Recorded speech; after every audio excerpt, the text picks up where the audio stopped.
Welcome back to See Eye to Eye. I hope you had some time over the winter break to rest, to be with the people you love, and to experience art that reminded you why you do this work.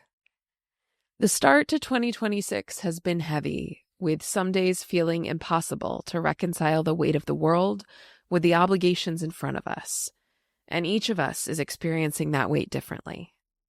As I grapple with my own grief and outrage, I find myself returning to this. I have never been more certain about the power of our arts community. Artists speak truth when silence feels safer. They bring us together when division feels inevitable. They give voice to what we can't yet articulate. Watching the videos come out of Minneapolis of communities gathered in song, finding a path forward, have made all the more clear that the work of the arts and culture sector is not optional work. It is essential. So keep making art, keep protecting artists, and keep building community. Keep going. I'm so glad to be back with you all, and I'm really looking forward to sharing our season ahead. To start, as we closed out our 2025, I had the opportunity to sit down with someone who's been thinking deeply about how we move forward. Andrew Recinos, the CEO of Tessitura.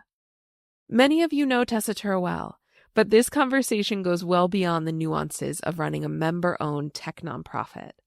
Andrew spent 2025 visiting 103 arts organizations across 10 countries, and what he found gives me hope. Everywhere, people are rebuilding, reimagining, and asking hard questions about what comes next. Andrew himself started as a musician, piano, trumpet, composing, before working his way up at Carnegie Hall and eventually leading the Tessitura Network, a global company. We talk about creative pragmatism, why everything being under construction right now may actually be a good sign, and his message to all of us: pay attention. I think you're really going to appreciate this one. Thank you for being here. Now let's dive in.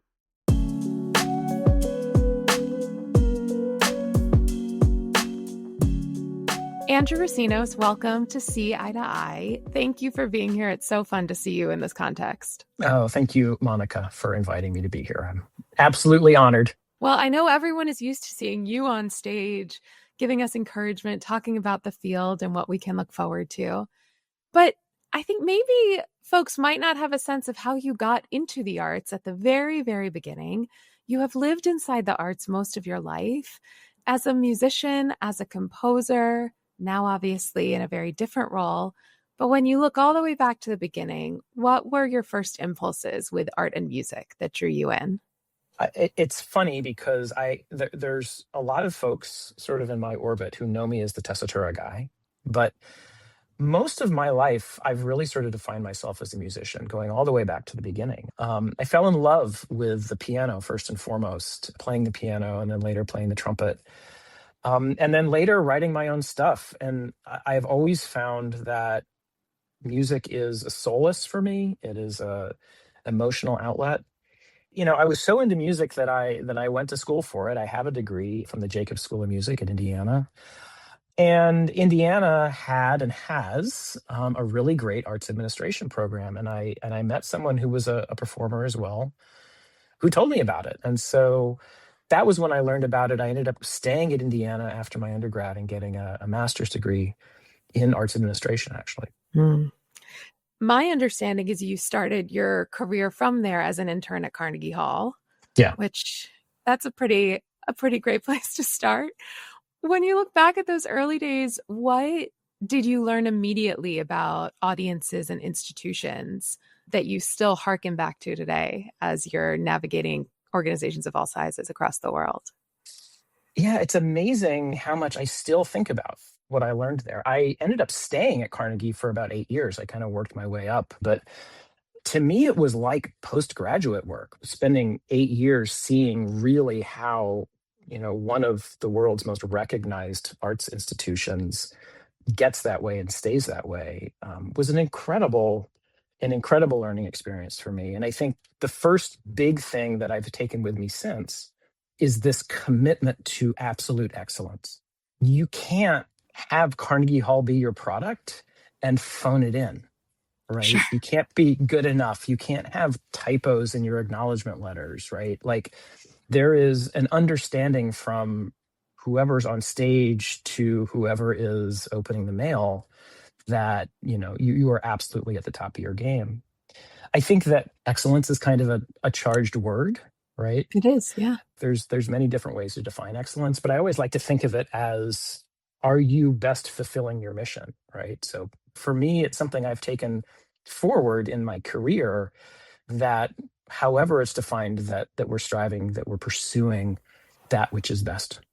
I would also go back to what you were saying about, Carnegie being a great kind of secondary graduate education in its own right. I always felt that way about the Kennedy Center, but I'd really encourage anyone who's starting in an organization early in their career for the first time of any size to treat it that way. Yes, you have your job to do, but you also just have immense learning opportunities all around you.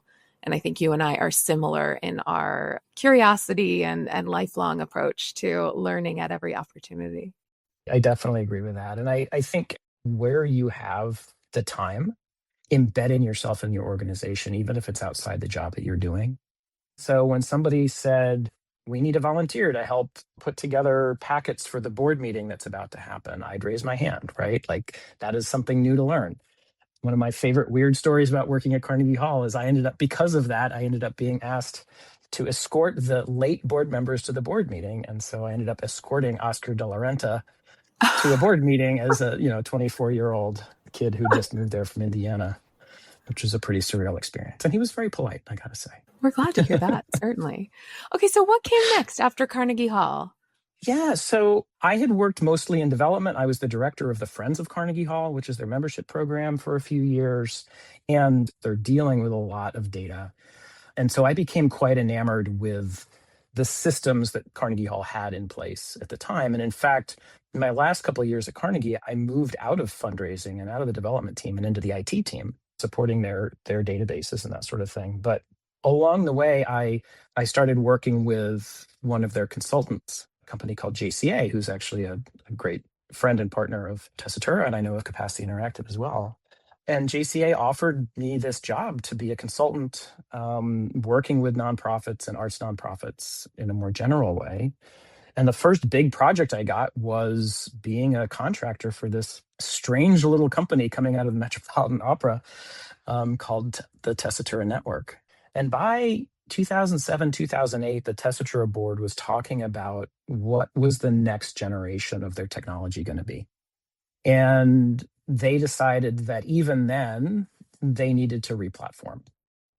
And to do it, they decided they needed to do more than kind of the business as usual, let's add a feature here and there, that they needed a big project. And then they called it the Next Generation Project. And because I had kind of been around the virtual halls for several years, making friends with the team and knowing a bunch of the members and having a pretty good, solid understanding of technology, they actually asked if I would be the product manager for the Next Generation Project. And I said yes. And that sort of naturally then moved to a point where our co-founder, Jack Rubin, asked me to be his second in command, which was executive vice president, which ultimately became president in 2017. And then I took over when Jack moved on in 2021 as CEO. So I've been doing that for 5 years. Yes, and actually, I assume that most, if not all, of our listeners know what Tessitura is. But on the off chance, there are some, I'm thinking of, my family members who might be tuning in this week. Could you just quickly explain what is Tessitura? Yeah, I'd be happy to explain what Tessitura is. So we provide a software which is combined ticketing, fundraising, e-commerce, CRM, and analytics, purpose-built for arts and culture organizations. So this is a party trick I do. If it's people who I don't know or I'm in a city I'm not familiar with, I'll ask somebody, where are you from? And they'll give me the name of a city. And I will say, well, if you've ever bought a ticket at their opera or their orchestra or their art museum or their science center or their zoo, you have actually bought a ticket through the Tessitura system. And we provide technology, we provide services, consulting, and our sort of world famous and award winning community. Yes, absolutely. And Tessitura is a nonprofit, and it's a member-owned co-op which is all unusual in the tech world. How does the structure of being a nonprofit and member owned change the way you might innovate as opposed to a company that, I'm hearing about on the Acquired podcast or something like that? So, yes, Tessitura is a nonprofit, member owned co op. We are a 501c3 charitable organization in the United States, and we have subsidiaries in several other countries. And we are the only tech company that serves arts and culture that is founded, funded, governed, and owned by the arts and culture sector itself. So let me sort of explain what that means. The original Tessitura software was the custom built ticketing fundraising CRM at the Metropolitan Opera in New York City. And it did something that no other system did at the time, which was it was all in one system. The Met had solved a problem that was endemic throughout our sector, which is you had multiple systems that were storing and operating information about your customers. So you had fundraising over here, you had ticketing over there. Maybe you had a membership system. Maybe the Met. I think famously had 6 or 7 different systems, and none of them talked to each other. Wow. Almost as soon as Tessitura went live at the Met, there were other major American arts organizations that got wind about it and wanted it. And pretty quickly, the Met recognized that they did not want to be a software company. They wanted to continue to be an opera company, but they also wanted to be a good citizen. And so they convened a working group with other major arts organizations that wanted to get access to this software and ultimately decided a way forward, which was to create a new company devoted to supporting and improving this software for the sector. And so when Tessitura was founded in 2001, it was founded by 7 organizations. Each organization had a member on the board. That became the governing board. They hired the staff. And that is Tessitura today. We've gone from 7 organizations to 800. We've gone from 1 country to 10. And I think it's fair to say in the communities that we operate in, we are the major player when it comes to ticketing, fundraising, e-commerce, CRM in the arts and culture sector. That's right. I do think that in this era of Ticketmaster and some of these larger for-profit entities who are looking at ticketing from a very specific viewpoint, let's say, and how that can align with their other interests in live performance and venue management, I just think it's all the more important to highlight the fact that Tessitura is also a nonprofit, the fact that it has a board that consists of members of all the organizations that it serves feels really important in a moment where we're keen to discuss values at every aspect of how we do our business and how we can all be better aligned with each other and working together. Yeah, I mean, it was very intentional that it was founded both as a nonprofit and as a member-owned organization. So by choosing this model, they were saying, we won't have a profit motive. Our mission will be to enable and inspire arts and culture organizations to achieve their goals. And as a member-owned organization, the sector itself will ultimately have agency over how the software is developed and managed. Yeah. And this is why the creation and cultivation of Tessitura, I think, is just such an interesting story as we talk about how we look at our field as a whole and how it's evolved. I think the other piece of that is the approach Tessitura has to innovation has a pretty significant impact on innovation in the field. Yes, mostly related to technology, but then with branches out into audience engagement more deeply, how we look at changing our organizational structures and making different choices for the organization as we progress.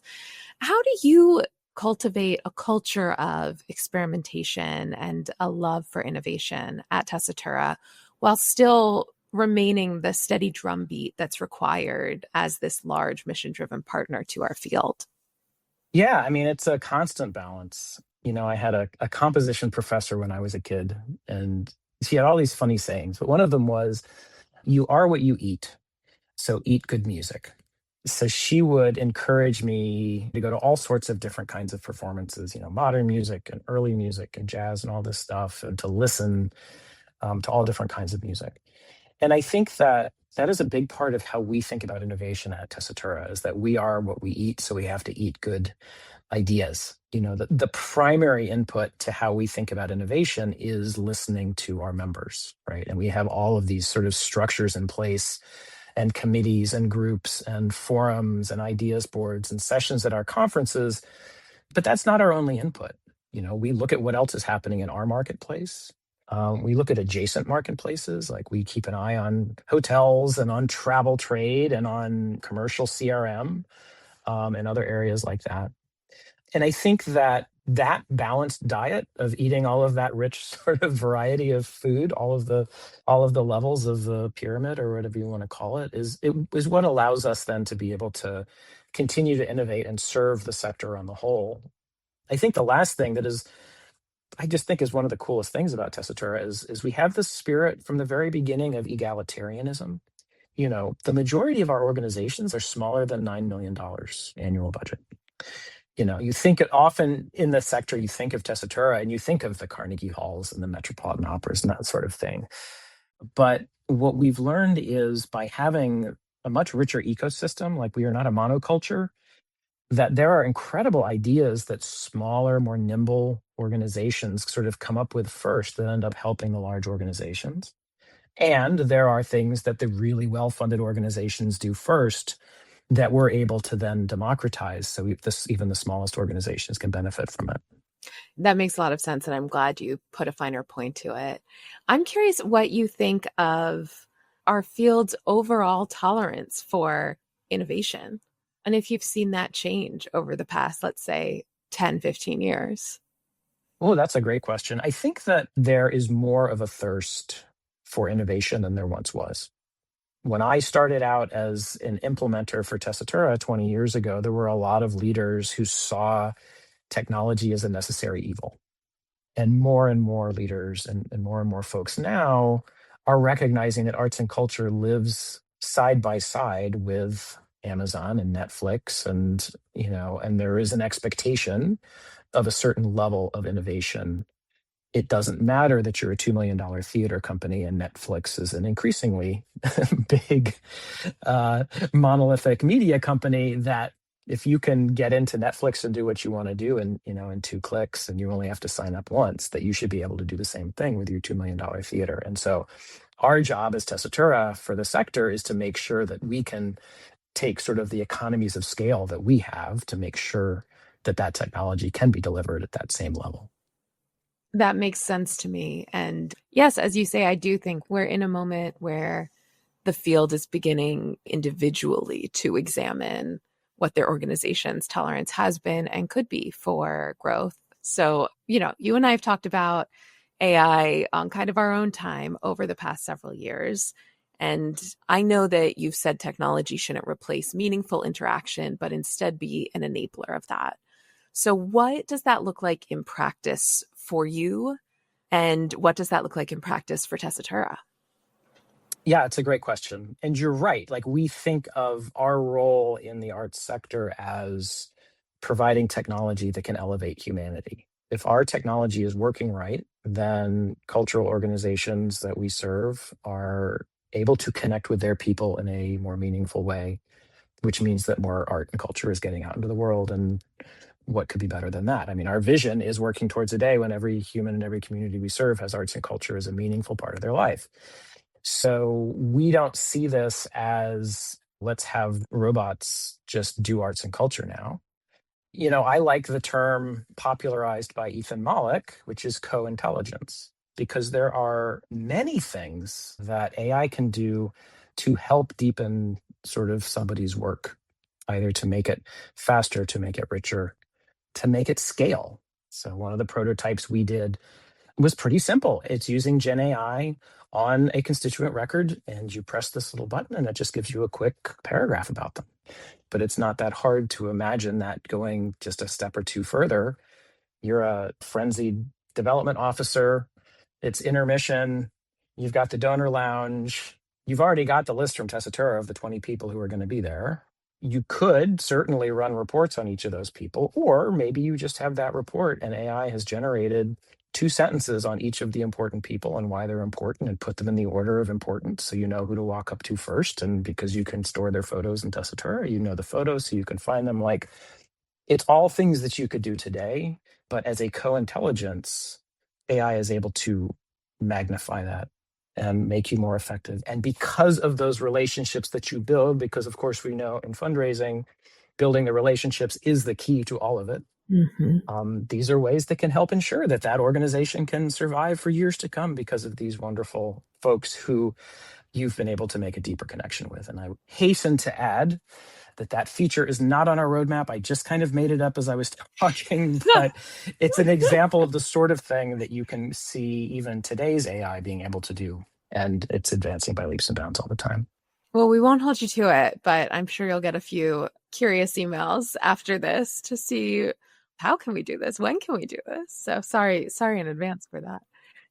As Tessitura is exploring its own approach to AI, what are some of the decisions you've made, some of the features that you've created that you're most excited about? And what are the principles guiding the decisions about what you're creating? Yeah, well, a couple of things. I mean, first, I want to say being a nonprofit member owned organization means that you make different decisions, right? If we were a commercial provider, we would be answering to investors, right? Our board would be made up of people who have skin in the game, right? They have put money into the company and they expect to get money out of the company. But that means, for instance, that you've seen a lot of businesses start putting out AI features left and right that frankly aren't very useful because from a sales perspective, from a positioning perspective, from a keeping the investors happy perspective, you have to be able to show that you're doing AI. Tessitura has put out AI as well, but not because we wanted to show that we were doing AI. It was because it was a way to answer specific needs that we've heard from our members. We are releasing early in 26 in Q1 Gen AI around analytics so that if you are looking to build a dashboard of all of our ticket sales for this particular show and we want to see web versus anything else and break it down by postal code or something like that, you just type that like ChatGPT style into a window and it That's just great. builds the dashboard, right? It just builds the widget and you put it in and then you can tweak it if you need to tweak it. But it's, again, it's the co-intelligence thing. Today you can do that, but you need to drag and drop and understand the vernacular and all of that. So this is something that we hear from our members all the time, right? Like, so powerful. We get so much great data out of Tessitura. It would be great if it was just a little bit easier to sort of understand plain English. Well, there's, one of the things that AI is great at is understanding plain English, right? As long as you train it right. So that is something that we're quite proud to be releasing to all of our members imminently. That's wonderful. I'm Yeah. excited for that one. So listeners who have stuck with CI for a long time might remember that back just as I think you were taking the CEO role at Tessitura, or maybe just before, you were on CI and you had been spending months listening to over 100 member organizations. This past year, I know you did something similar, but this time in person across 10 different countries. What was that experience like? And what did those conversations reveal to you that you couldn't have learned in any other way? Yeah. Since I became CEO 5 years ago, we've been on this tremendous journey of renewal. We have grown, right? Our top line has almost doubled. We went from 220 to 370 staff in that time. We've completely replatformed our user application. We've completely replatformed our cloud infrastructure. It's just been a time of tremendous change. And like when you're working on a big project and you haven't sort of come up for air. As we got to the start of 25, I felt like it was time for me personally, and for us as a company too, to start looking outside again. So I gave myself a goal. Tessitura operates in 10 countries, and to my knowledge, no one had ever visited all 10 in the same year.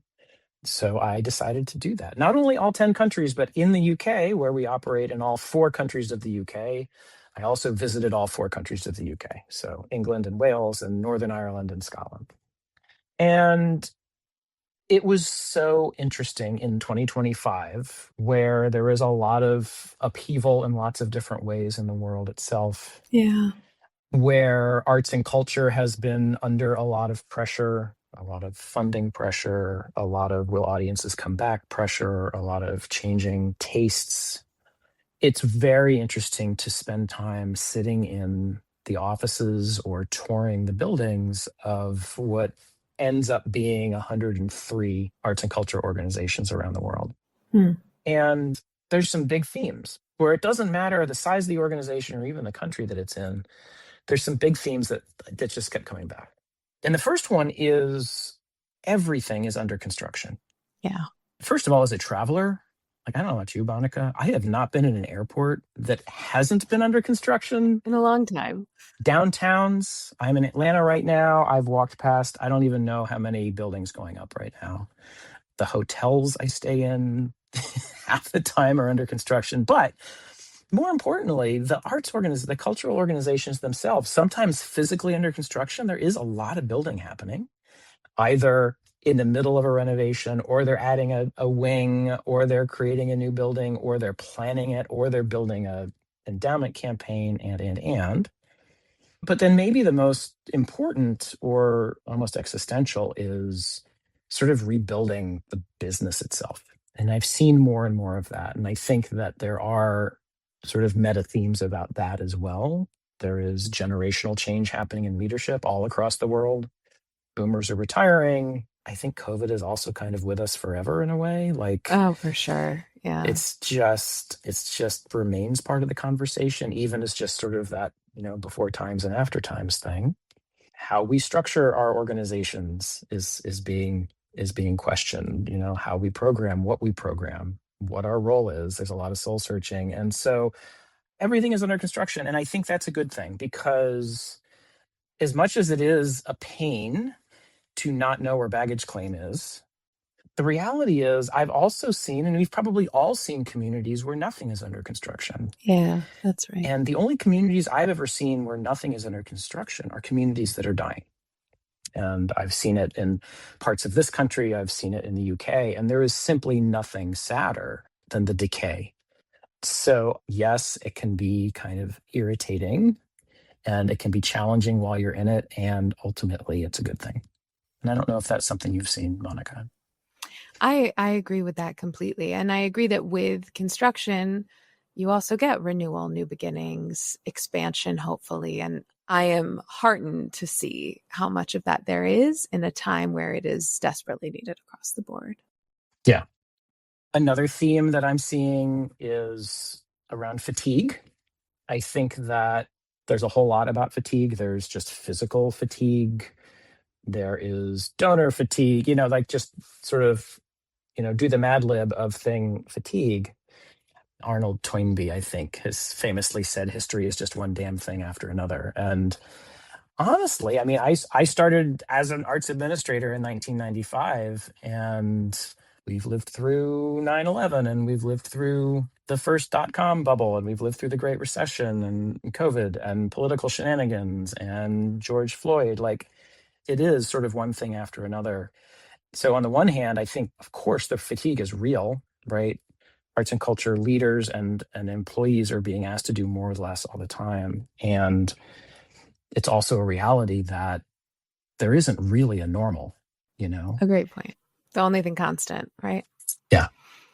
As you're talking to leaders around the globe, what is giving you the most hope right now about where the arts are heading? I learned about so many amazing things that are happening in communities all over the place. And I'm not suggesting that arts and culture isn't under a tremendous amount of pressure: financial pressure, political pressure, structural pressure. And there aren't a whole lot of blaring headlines that talk about the multitude of good that every single one of these organizations is doing every single day, right? I sit down with organizations and we talk about ticket sales are back, but expenses are up so much more.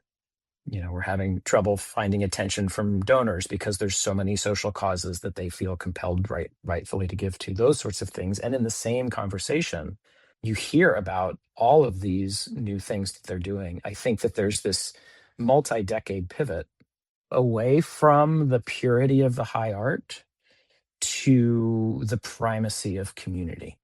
And I see it everywhere. I'm hard pressed to think of an organization that I visited this year that community is not one of the first three sentences out of their mouths. It is incredibly important. And what arts and culture is doing at the ground level, at the nobody is being left behind level, is tremendous. And so I think that gives me amazing hope. I wish, and this is not just an arts problem, this is sort of a how media works problem. I wish those stories got as much airtime as the stories of the impending doom of arts and culture, which looks strangely similar to articles I used to read when I was an arts administration student in 1993. Man, we really need some of our friends in media to start telling the stories for joy and inspiration instead of just for anxiety. We'll get into quickfire culture in a second, but I have looked up to you as someone who has been such a great leader for the field, both in terms of your viewpoint, but also in watching you take on the leadership of this important organization. What do you think will define the arts and culture sector's most successful leaders over the next decade? Yeah, that's a good one. I feel like I can spend about 3 minutes with the leader of an arts organization or a cultural organization and have a pretty good sense of how that organization is going to do. I mean, at a really high level. And the ones where I'm like, there's no stopping, I would say what they have in common is sort of this creative pragmatism, Sure. almost, but not quite an oxymoron. It's this, let's do great things. Let's do something new, and let's not go bankrupt doing it. And you've seen, we've all sort of seen sort of the dangers of being on one or the other side of that pendulum. I mean, there's how many famous stories are there of the sort of the unbound artistic director who decides to do something crazy and spend all of the money, or on the ultra conservative kind of business director who won't allow any innovation to happen. But I think creative pragmatism is different than walking a line down the middle. There's really famous examples. The Phoenix Zoo in Phoenix, Arizona, is credited with being the first zoo to do zoo lights back in the early 90s. What did they do? They're like, what do people love? They love looking at Christmas lights.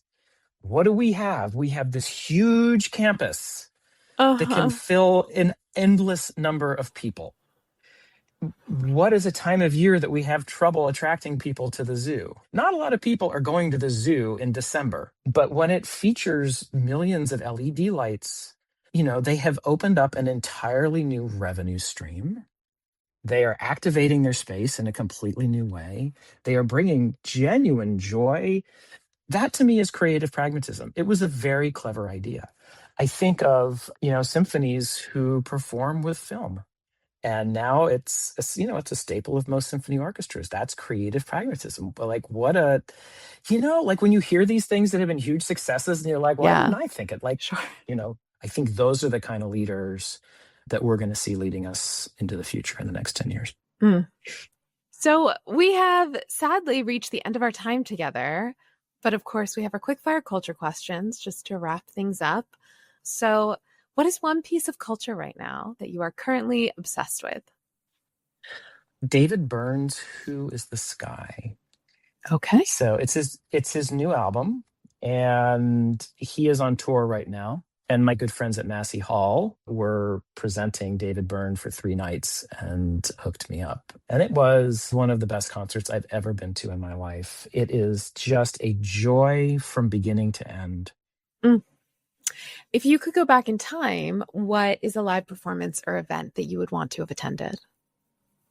I would like to have been in the room where it was created, maybe more than performed. Sure. So the creation of West Side Story, where you've got Bernstein and Sondheim and Robbins Yeah. and Arthur Lawrence. And it was so groundbreaking in so many ways. But just as a music guy, like I've always appreciated how Bernstein was able to take kind of his towering classical music prowess and make it current to the time that he was living in. I mean, West Side Story has 4-part fugue in it, right?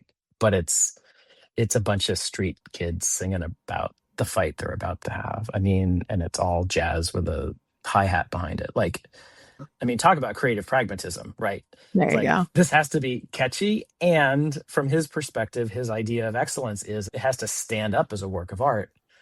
I just wish I was there to see that happening. That's a fantastic answer. And I hear a little bit of your music nerd come out there. What's one free resource in any field that everyone should check out? So I'd be remiss if I didn't say Tessitura.com. You can sign up for our Mhm. mailing list. It's not spam. We send maybe once a month, and it's really more of a newsletter of what's going on in our community. We share a lot of just cool stories that we've heard. So that's one. The things that I literally read every day. The first is artsjournal.com, Doug McLennan. It's a compendium of arts stories in the last 24 hours that is incredibly complete, actually. The other one that's more on the AI side is a newsletter called TLDR AI. And it's just sort of everything that happened in the last 24 hours with AI, which right now is a lot. Like a day goes by and there's like 10 big news stories about AI, and I just read it. I devour it every day. And finally, if you could broadcast one message to executive directors, leadership teams, staff, and boards of thousands of arts organizations today, what would that message be? I think the message would be pay attention. It's not news to anyone who's listening that the way that we are sort of wired into the digital landscape today has changed our brains and has changed how we interact with each other. But if you can start to pay attention a little bit more to your staff, to your colleagues, to your audiences, to your artists, I think that unto itself could help dial back a little bit of this kind of zombie apocalypse that we all sort of feel in some days, and help us move forward as a sector. Pay attention. Thank you, Andrew. Appreciate your time, and thanks for a great conversation. Thanks so much for having me, Monica. It's been great.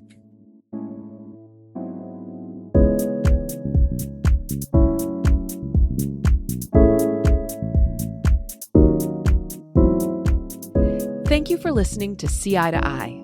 If you enjoyed today's conversation, please take a moment to rate us or leave a review.